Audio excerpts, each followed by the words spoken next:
viens à mon aide. Seigneur, viens vite à mon secours. Gloire au Père, au Fils, au Saint-Esprit, maintenant et toujours. Dans les siècles des siècles, Amen. Alléluia.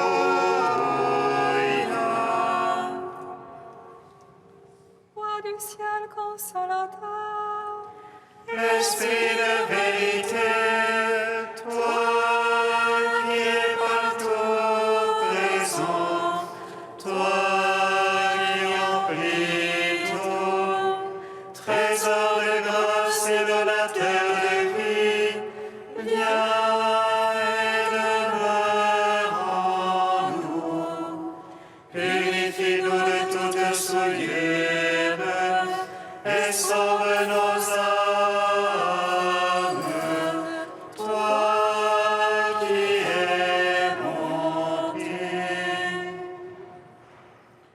Roi du ciel consolateur, Esprit de vérité, toi qui es partout présent, toi qui emplis tout, trésor de grâce et donateur de vie, viens et demeure en nous.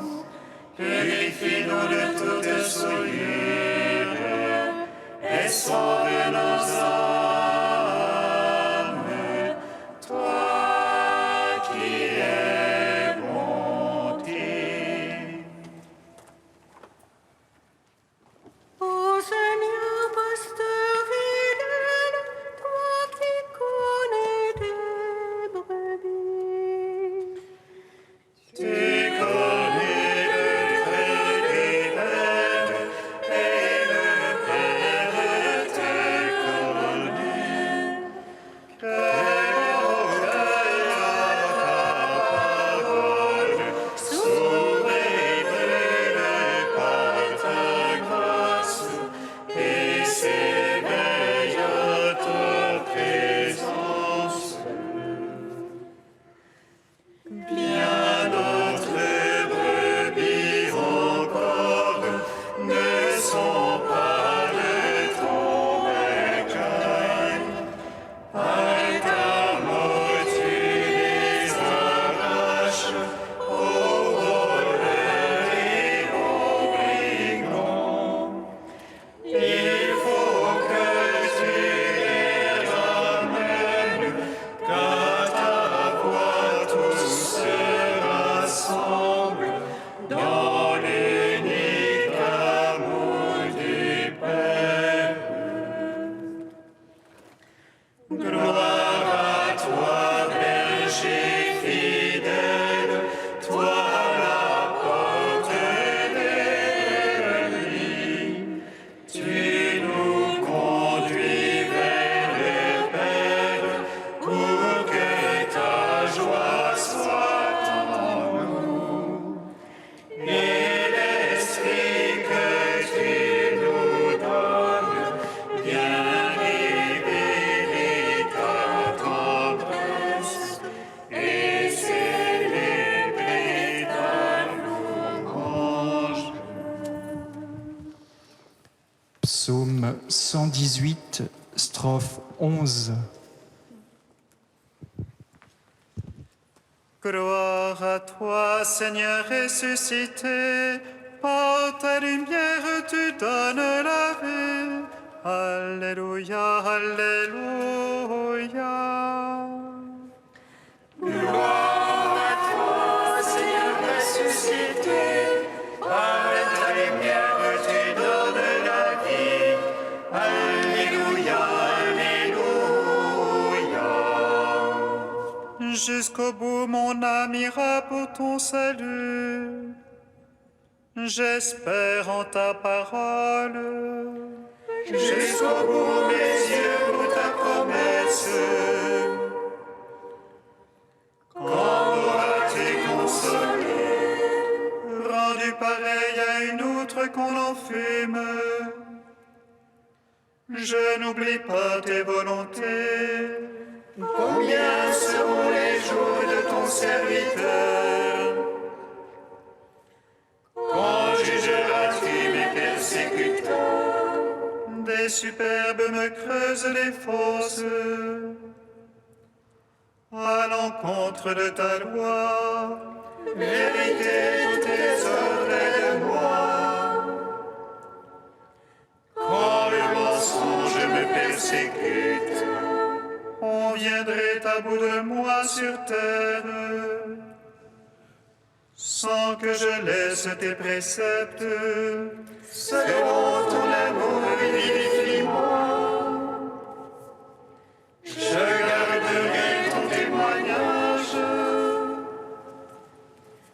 Gloire au Père, au Fils, au Saint-Esprit, pour les siècles des siècles. Amen. Gloire à toi, Seigneur ressuscité, par ta lumière tu donnes la vie. Alléluia, Alléluia. Psaume 28. N'ayez plus peur, j'ai vaincu le monde. Alléluia. N'ayez plus peur, j'ai vaincu le monde. Alléluia. Rapportez au Seigneur, Fils de Dieu. Rapportez au Seigneur gloire et puissance. Rapportez-lui la gloire de son nom. Adorez-le dans son parvis de sainteté. La voix du Seigneur sur les eaux. Le Seigneur sur les eaux innombrables. Voix du Seigneur dans la force. Voix du Seigneur dans l'éclat, voix du Seigneur qui fracasse les cèdres, du Liban. Il fait bondir comme un vol vivant, le sirion comme un jeune taureau. Voix du Seigneur dans l'éclat, elle taille des éclairs de feu. Voix du Seigneur qui secoue le désert, qui secoue le désert de Cadès. Voix du Seigneur qui secoue les térépintes. Le Seigneur dépouille les futés. Le Dieu de gloire tonne. Dans son palais où crie gloire, le Seigneur a siégé pour le déluge. Il siège en roi éternel. Dieu donne la puissance à son peuple. Dieu bénit son peuple dans la paix. Gloire au Père, au Fils, au Saint-Esprit. Pour les siècles des siècles, Amen. N'ayez plus peur, j'ai vaincu le monde. Alléluia.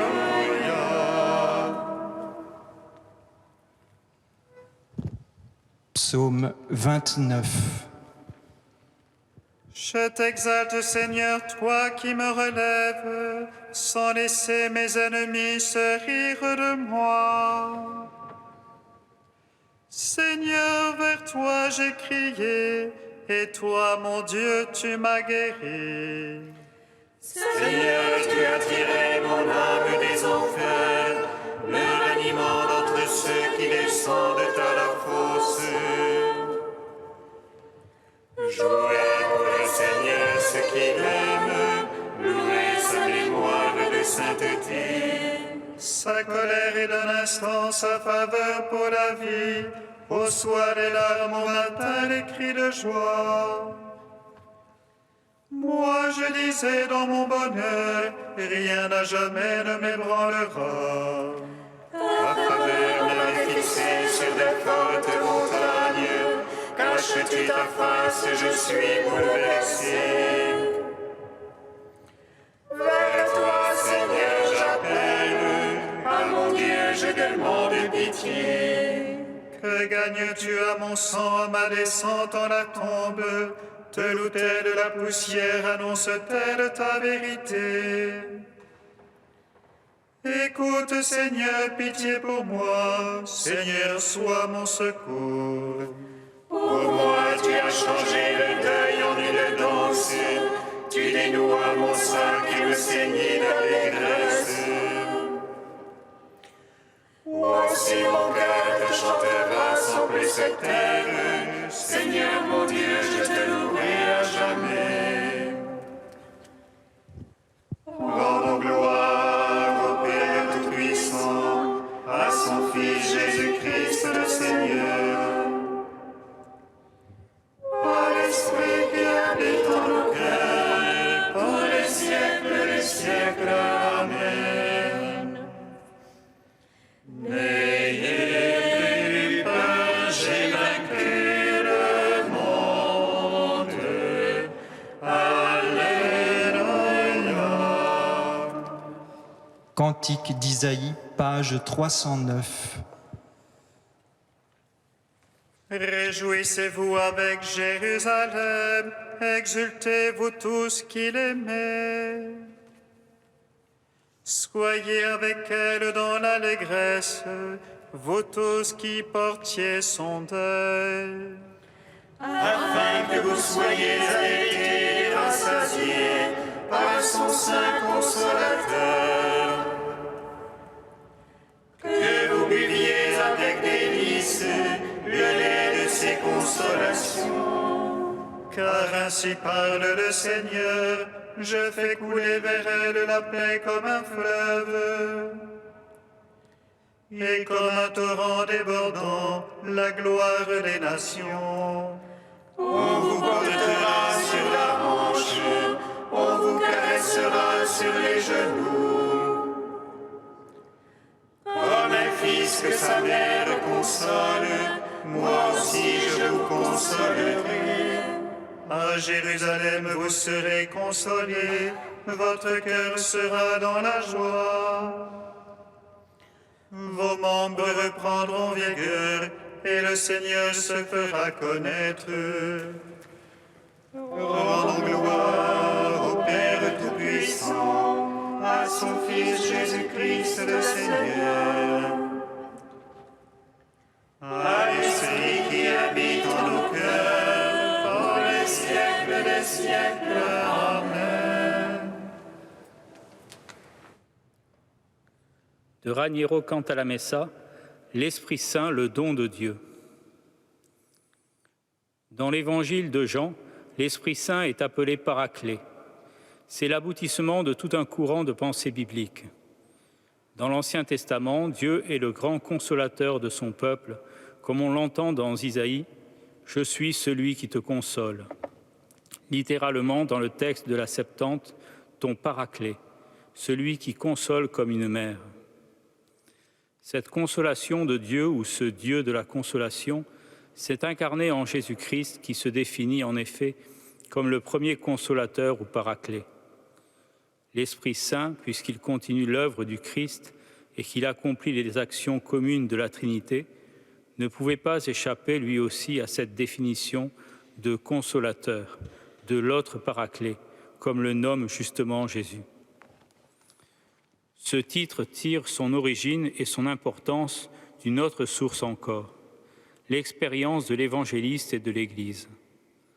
Après Pâques, l'Église entière a fait une expérience vivante et forte de l'Esprit comme consolateur, défenseur et allié dans les difficultés externes et internes, dans les persécutions, dans les procès et dans la vie de tous les jours.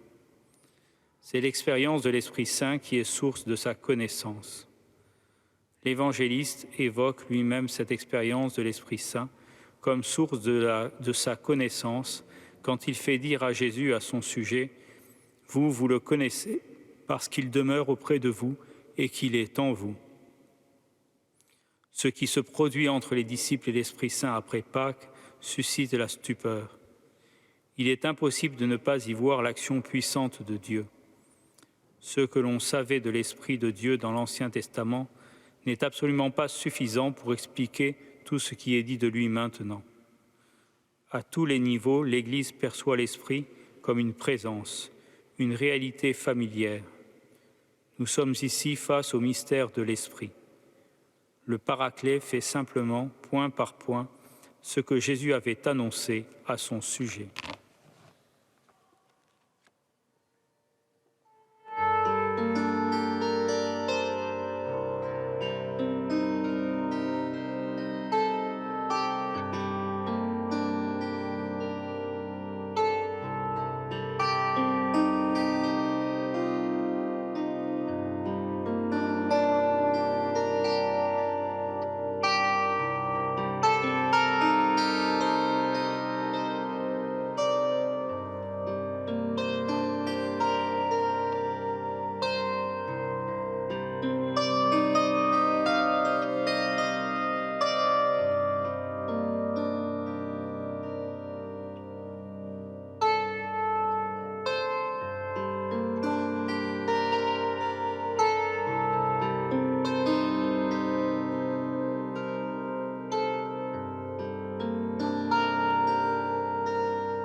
Dieu l'a fait juge des vivants et des morts.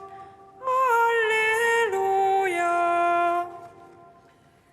Dieu l'a fait juge des vivants et des morts.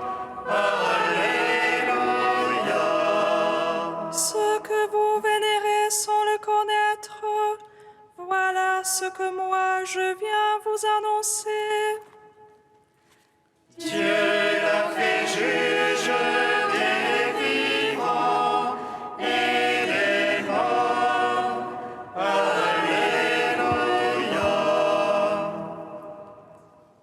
Lecture du livre des Actes des Apôtres. En ces jours-là, ceux qui escortaient Paul le conduisirent jusqu'à Athènes.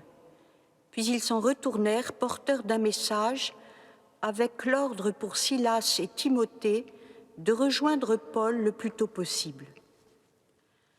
Alors Paul, debout au milieu de l'aréopage, fit ce discours. Athéniens, je peux observer que vous êtes en toutes choses des hommes particulièrement religieux. En effet, en me promenant et en observant vos monuments sacrés, j'ai même trouvé un autel avec cette inscription « Au Dieu inconnu ». Or, ce que vous vénérez sans le connaître, voilà ce que moi, je viens vous annoncer.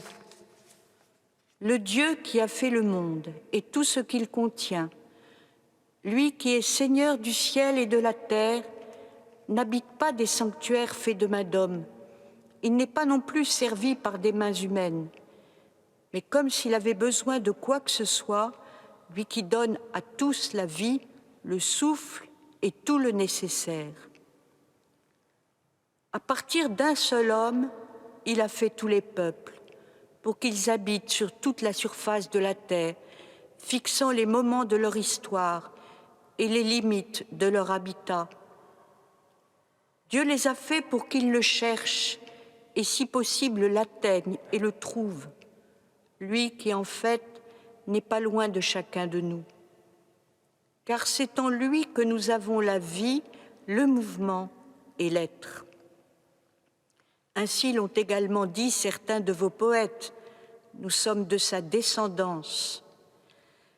Si donc nous sommes de la descendance de Dieu, nous ne devons pas penser que la divinité est pareille à une statue d'or, d'argent ou de pierre, sculptée par l'art et l'imagination de l'homme. Et voici que Dieu, sans tenir compte des temps où les hommes l'ont ignoré, leur enjoint maintenant de se convertir tous et partout. En effet, il a fixé le jour où il va juger la terre avec justice par un homme qu'il a établi pour cela quand il l'a accrédité auprès de tous en le ressuscitant d'entre les morts. Quand ils entendirent parler de résurrection des morts, les uns se moquaient et les autres déclarèrent « Là-dessus, nous t'écouterons une autre fois ». C'est ainsi que Paul, se retirant du milieu d'eux, s'en alla. Cependant, quelques hommes s'attachèrent à lui et devinrent croyants. Parmi eux, il y avait Denis, membre de l'Aréopage, et une femme nommée Damaris, ainsi que d'autres avec eux. Après cela, Paul s'éloigna d'Athènes et se rendit à Corinthe. Parole du Seigneur. Gloire et louange à toi, Alléluia. Gloire et louange à toi, Alléluia.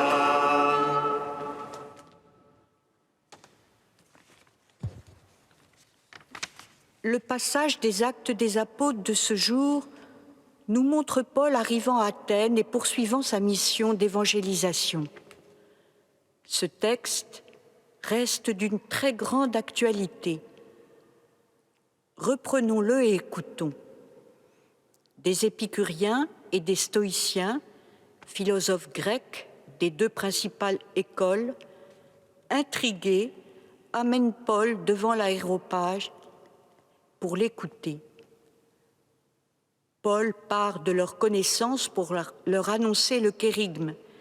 Il commence par les flatter de leur sens religieux, en les félicitant d'avoir un autel dédié au Dieu inconnu, ce qui va lui servir d'introduction pour leur parler du Dieu créateur de toutes choses. Ce Dieu, puisqu'il est le Seigneur de tout dans le ciel comme sur la terre, ne peut se résoudre à habiter un temple fait de mains d'hommes, lui que l'univers ne peut contenir.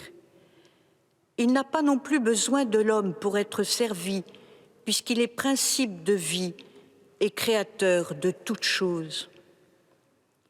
C'est donc lui qui a créé l'homme, le laissant se répandre sur toute la terre à partir d'un principe unique que l'on retrouve aussi bien dans la pensée grecque que dans la pensée juive.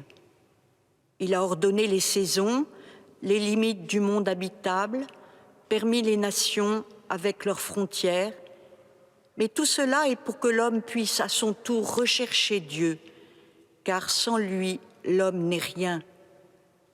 Dieu n'a pas besoin de l'homme pour être. L'homme, s'il ne connaît Dieu, ne se réalise pas pleinement en tant qu'homme. C'est pourquoi Dieu, dans sa bonté, reste proche de l'homme. Dieu l'a fait, comme nous le dit la Genèse, à son image et à sa ressemblance, ou de sa descendance, comme le dit les livres profanes grecs, et ici Aratus, poète originaire de Cilicie, du IIIe siècle avant Jésus-Christ. Cette ressemblance ou appartenance à sa race nous oblige à nous détacher des idoles faites d'or, d'argent ou de pierre que l'homme forge de ses mains, car Dieu reste celui qui était avant que l'homme fût. Mais Paul ne peut rester sur le même plan que la philosophie grecque. Il est celui à qui Dieu s'est révélé sur le chemin de Damas, celui qui a été baptisé par les mains d'Ananie et qui a ainsi reçu l'Esprit Saint qui est son guide en toutes choses. C'est pourquoi il leur annonce que Dieu a envoyé son Fils unique prendre notre chair pour se révéler. et nous faire sortir de ce temps de l'ignorance. Il a voulu connaître notre condition humaine pour nous approcher de l'intérieur et nous inviter à le rejoindre dans cette famille des enfants de Dieu.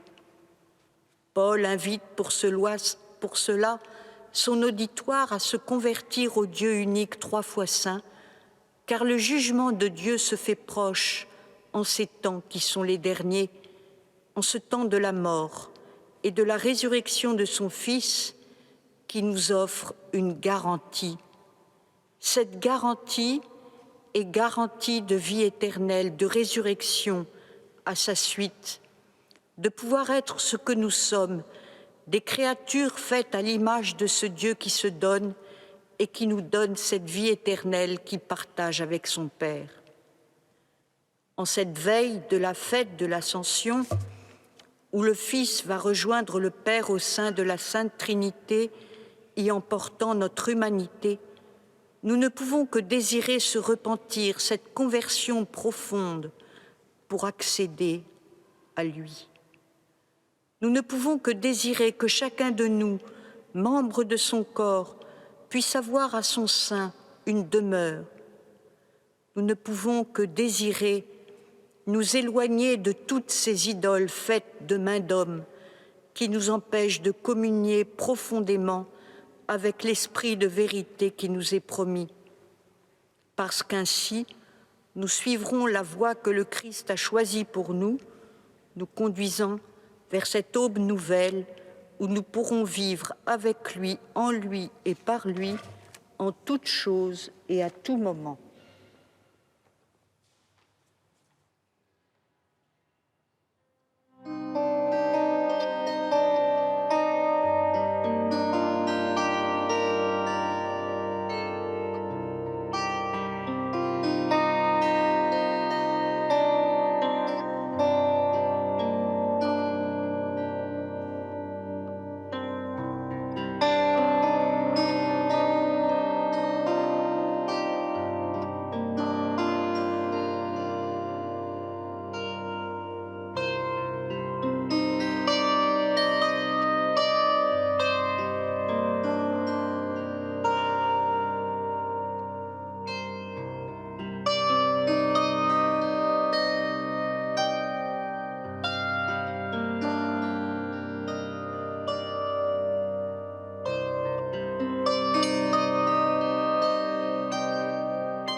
À nos frères les hommes qui peinent, qui souffrent, qui désespèrent, donne, Seigneur, de chercher leur force dans la certitude de ta présence.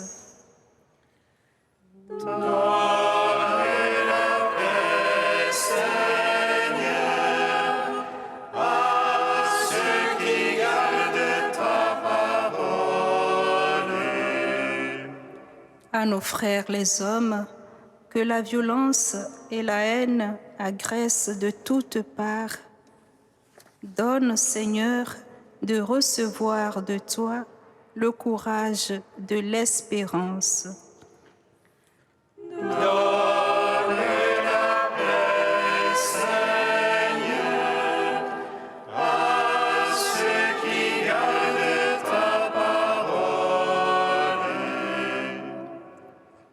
tous ceux qui cherchent en vain un sens à leur vie. Donne, Seigneur, de rencontrer celui qui les cherche, toi le vivant.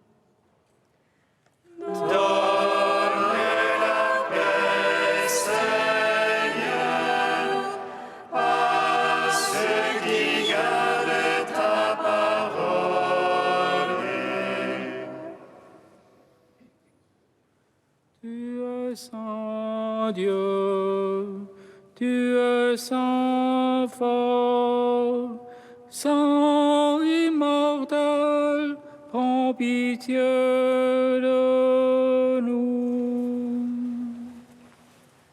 Tu es saint Dieu, tu es saint fort, saint immortel, prends pitié.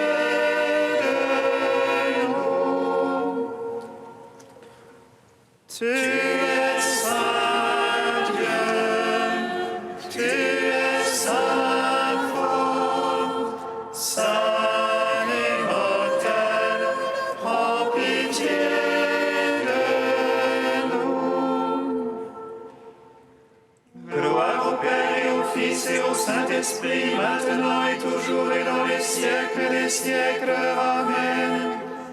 Saint immortel, prends pitié de nous. Tu es saint Dieu, tu es saint fort, saint immortel, prends pitié de nous. Comme nous l'avons appris du Sauveur, et selon son commandement, nous osons dire: Notre Père, qui es aux cieux, que ton nom soit sanctifié, que ton règne vienne, que ta volonté soit faite sur la terre comme au ciel. Donne-nous aujourd'hui notre pain de ce jour. Pardonne-nous nos offenses, comme nous pardonnons aussi à ceux qui nous ont offensés. Et ne nous soumets pas à la tentation, mais délivre-nous du mal. Amen. Puisque nous célébrons dans la foi, Seigneur, la résurrection de ton Fils, fais-nous partager la joie de tous les saints quand il apparaîtra sur les nuées du ciel, lui qui règne avec toi et le Saint-Esprit maintenant et pour les siècles des siècles. Amen. Bénissons le Seigneur. Nous rendons grâce à Dieu. Amen.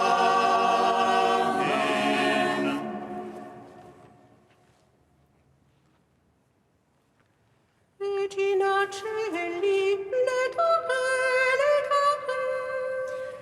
Regina Celi, lettore, alleluia, alleluia, quia quel me uisti portare, alleluia, alleluia, resurrexit sicut dixit, alleluia, ora